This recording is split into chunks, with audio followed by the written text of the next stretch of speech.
इस कहानी के लेखक है ज्ञान तिवारी। समुंदर किनारे लोगों की भीड़, स्कूबा डाइविंग के लिए जाते लोग, बियर की बोतल्स और सेलिब्रेशन में डूबे हुए लोग। गोवा। कुछ लोगों के सुकून की तलाश अक्सर यहाँ आके खत्म हो जाती है।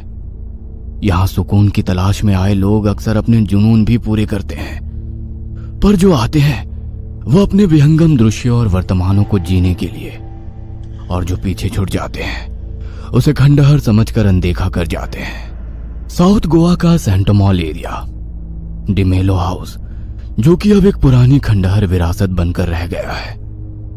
डिमेलो हाउस यही वो जगह है जिसे लोग देखकर भी अनदेखा कर जाते हैं, और इसकी वजह है इस हाउस के अंदर बसने वाला खौफ। हाउस से कुछ ही दूरी पर अबंडेंट प्रॉपर्टी का बोर्ड भी लगा है, और शाम के बाद उस एरिया में प्रवेश वर्जित माना गया है।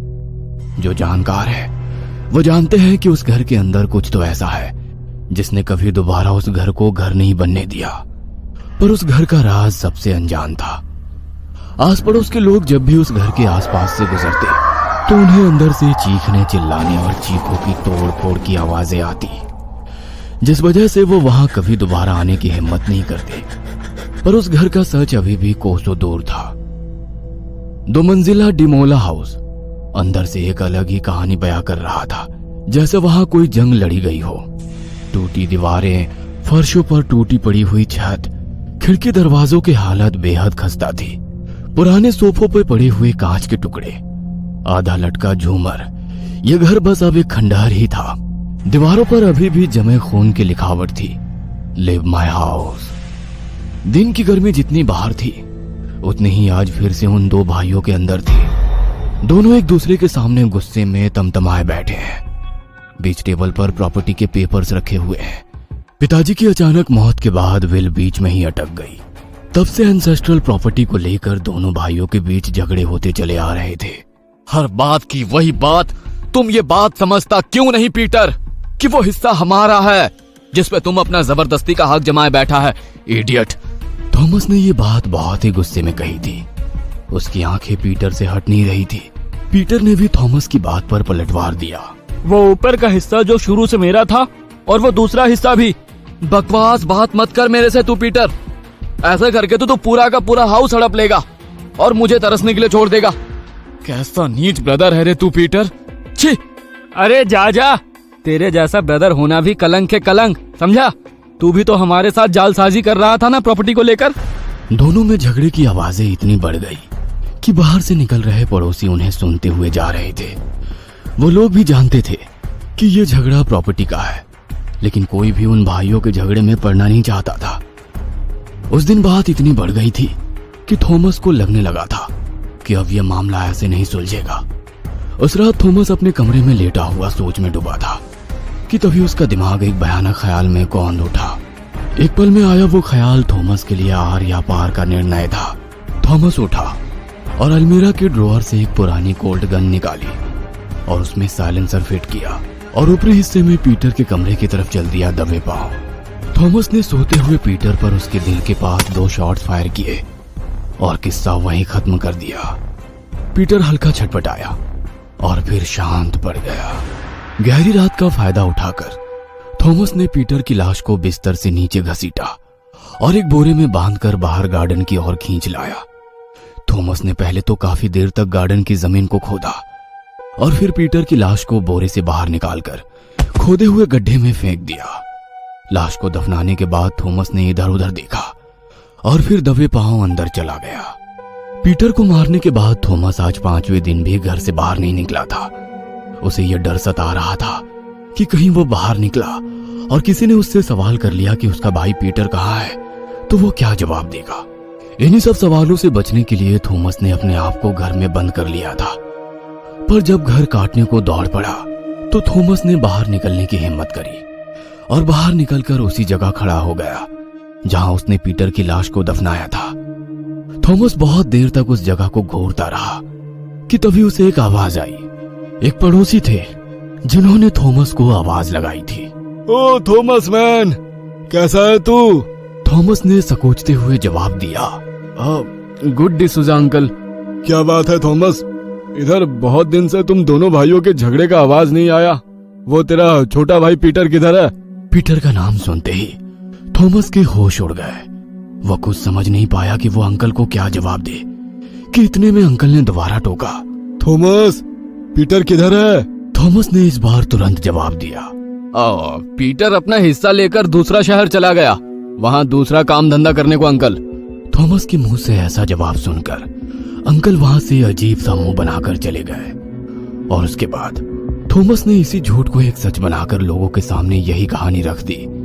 जो भी थॉमस से पूछता, थॉमस उसको यही बताता कि पीटर अपना हिस्सा लेकर चला गया है। इस कहानी ने थॉमस के अंदर का डर खत्म कर दिया था और अब वो डिमोला हाउस पर अकेला राज कर रहा था। एक रात जब थॉमस आराम से करवट लेकर सो रहा था कि तभी उसके कमरे में लटकता हुआ झूमर धीरे धीरे अपने आप घूमने लगा, जिसकी परछाई थॉमस के चेहरे पर पड़ रही थी।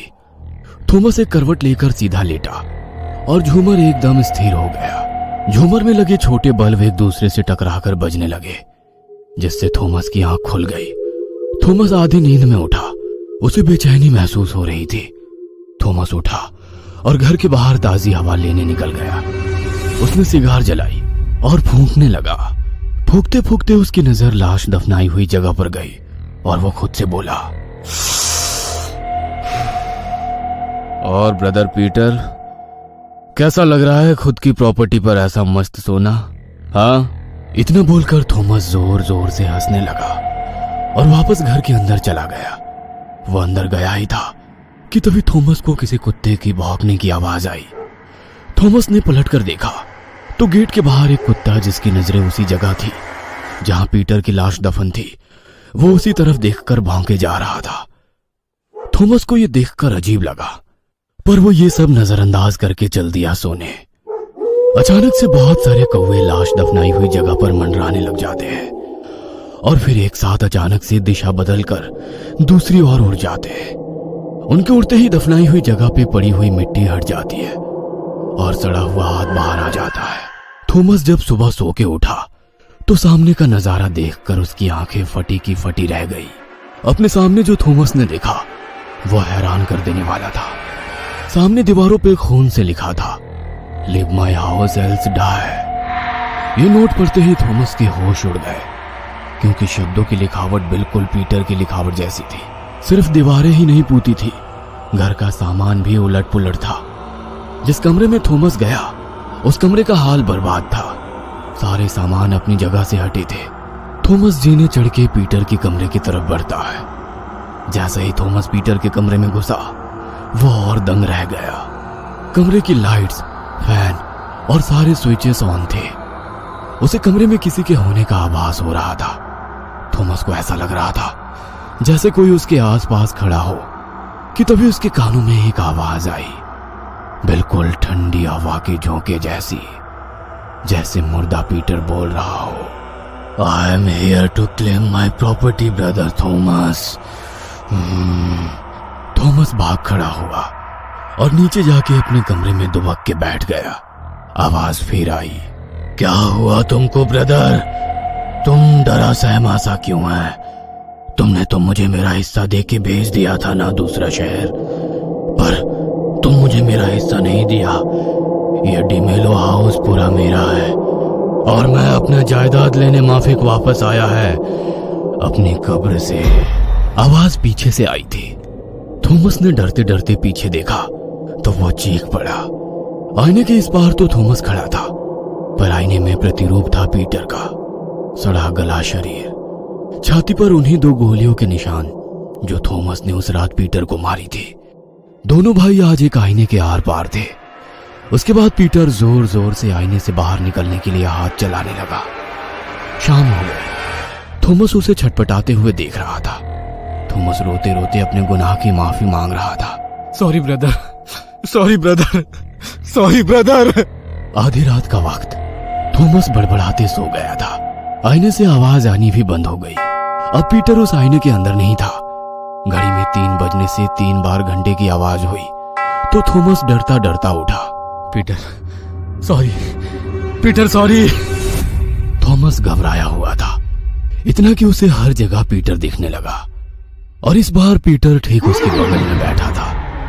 पीटर को अपने बगल में देख थॉमस को झटका सा लगा और वह हार्ट अटैक से मर गया। तो निकल मेरे घर से, नहीं तो निकल मेरे घर से, मार डालूंगा तुझे। इस तरह की आवाजें अब डिमोला हाउस से उठने लगी थी अगली सुबह से।